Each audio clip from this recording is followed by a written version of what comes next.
మాజీ మంత్రి హరీష్ రావుని విచారణకు పిలవడం మీద సీఎం రేవంత్ రెడ్డిపై మండిపడ్డారు. భూపాలపల్లి మాజీ ఎమ్మెల్యే గండ్ర వెంకట రమణారెడ్డి సుప్రీంకోర్టు చెప్పినా రేవంత్ రెడ్డి ప్రభుత్వం కక్షపూరితంగా వ్యవహరిస్తుందని ఆగ్రహం వ్యక్తం చేశారు. ఎన్నికల హామీలను అమలు చేయలేక ప్రజల దృష్టిని మళ్లించే కుట్రలో భాగంగానే ప్రతిపక్ష పార్టీ నాయకుల గొంతు నొక్కే ప్రయత్నాలు చేస్తున్నారని విమర్శించారు.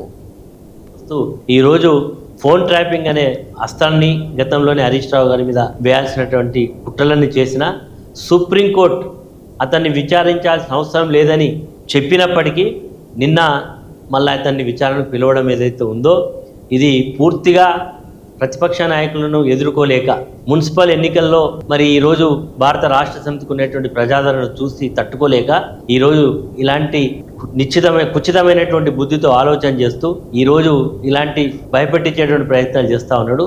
ఇలాంటి తాటాకు చప్పుర్లకు ఎవరిక్కడ భయపడరు. ఆయన ఎన్ని సిట్లు వేసినా ఎంతమందిని పిలిచి విచారించినా ఎంతమంది భారత రాష్ట్ర సమితి కార్యకర్తలను వేధింపులకు గురి చేసినా రెట్టింపు ఉత్సాహంతో పనిచేస్తారు.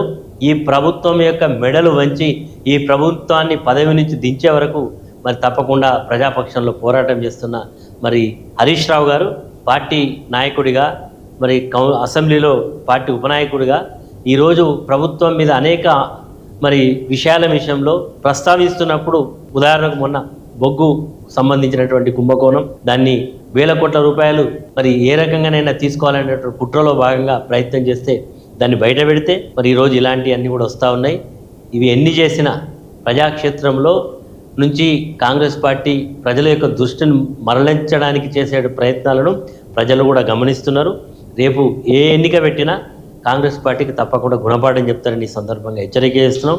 ఇప్పటికైనా రేవంత్ రెడ్డి ఇలాంటి చిల్లర టాక్టిక్స్ను బంద్ చేసి ఇచ్చినటువంటి మాటల మీద ప్రజలకు ఇచ్చినటువంటి వాగ్దానాలను అమలు చేస్తే ప్రజలు హర్షిస్తారు తప్ప ఈ రకమైనటువంటి చర్యలు చేస్తే చరిత్రలో తప్పకుండా చరిత్రహీనుగా ఉండిపోతారు.